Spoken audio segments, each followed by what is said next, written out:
ভাইয়া অফিসে যাচ্ছিলাম, যদি গেটটা একটু লক করতেন।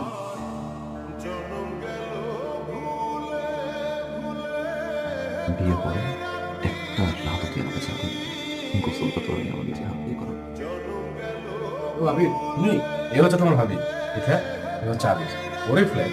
ওর কাছ থেকে রুমটা পাওয়া গেছে। তুমি ভাবছি তুমি কি অফিসে যাচ্ছ? ঠিক আছে, যাও, দেখো। হ্যাঁ,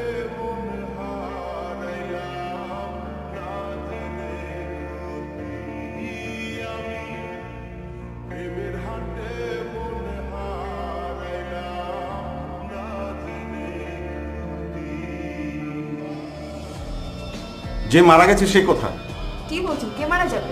এই ফ্ল্যাট থেকে আমাদেরকে ইনফর্ম করা হয়েছে কেউ একজন সুইসাইড করেছে এবং তার দেহটা এদের ফাউন্ডেশনে দান করেছে।